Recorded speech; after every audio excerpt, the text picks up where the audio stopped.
예, 안녕하세요. 김종로입니다. 자, 오늘도 징계에 대한 내용을 좀 보도록 하겠습니다. 징계 해고에 대한 문제인데요. 징계 해고는 사유가 정당해야 되고, 절차가 정당해야 되고, 수단이 정당해야 된다. 그 중에서 절차에 대한 문제를 좀 보도록 하겠습니다. 절차는 규정을 두고 있을 경우에 두 가지 규정을 보통 얘기한다고 했죠. 첫 번째로는 징계위원회를 구성을 해서 이제 할 때 이 징계위원회 구성에서 하자가 있는지 이게 주로 다투지게 되고, 두 번째로는 소명 기회를 부여를 해야 되거든요. 과연 소명 기회를 지금 부여하고 있는 것인지, 소명 자체가 이루어질 필요는 없어요. 하지만 소명 기회는 부여를 해야 되는 겁니다. 자, 이 케이스는 소명 기회에 대한 그 판례입니다. 한번 판례 내용을 보시면서 법리를 소개해 드리겠습니다. 어떤 이제 판례인가 하면, 자, 우리 회사의 자동차 학원에서의 취업 규칙이 있는 겁니다. 이 취업 규칙에서 이런 조항을 두고 있죠. 자, 징계할 때 소명 기회를 부여를 해야 된다. 이런 조항을 두고 있어요. 소명 기회에 대한 절차 조항을 두고 있는 거죠. 그런데 이제 얼마 전까지 이걸 알려줘야 되는 거다. 이런 규정을 두고 있지는 않습니다. 자, 그러다 보니까 자, 이 회사에서는 이렇게 이제 부여를 한 거죠. 징계위원회 개최를 통보를 해야 되는데 너무 급하게 통보한 거예요. 그래서 그 개최하는 당일날 집으로 이걸 송달하게 됩니다. 징계에 대한 지금 통보 시기는 없는 거니까 개최한 당일날 오늘 개최합니다. 집으로 이걸 송달을 했어요. 그러자 근로자가 이제 너무 촉박하니까 징계위원회에 참석하지 못한 겁니다.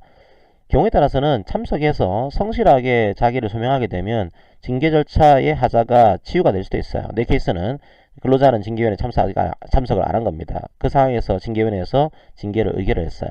자, 이게 정당한 징계로 볼 수 있을까요? 일단 징계 사유는 정당하다 전제로 가시고, 징계 사유가 정당하다고 하더라도 이제 징계 절차가 정당해야겠죠. 절차의 문제 중에 하나가 소명 기회의 부여입니다. 이 케이스는 소명 기회를 부여를 한 걸까요? 제대로? 그렇게 하지 않은 걸까요? 어떻게 봐야 될까요? 자, 우리 판례 시각은 소명 기회는 만약에 여기에 대한 규정을 두고 있다.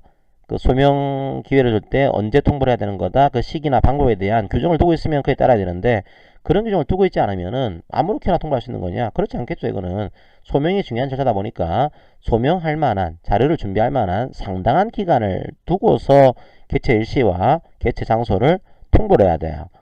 자, 그런데 이런 시간 여유를 안 주고서 촉박하게 이걸 통보한 겁니다. 이때는 실질적으로 변명과 소명 자료 제출 기회를 박탈하는 겁니다. 그래서 소명 기회를 주지 않는 거다.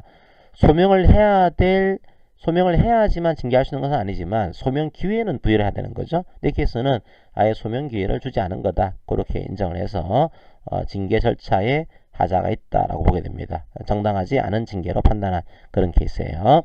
자, 오늘 판례는 소명 기회를 제출할 수 있는 그런 통보에 대한 시기를 규정하고 있지 않을 경우라고 하더라도 상당한 기간을 두고서 개최 장소와 시기를 통보해야 하지만 이걸 준비할 수 있는 거다. 그렇지 않은 경우에는 절차상의 하자가 있는 소명 기회를 부여하지 않은 것으로 보겠습니다. 자, 이 판례로 이해하시면 되겠습니다. 자, 오늘 판례는 이것으로 마무리하겠습니다. 감사합니다.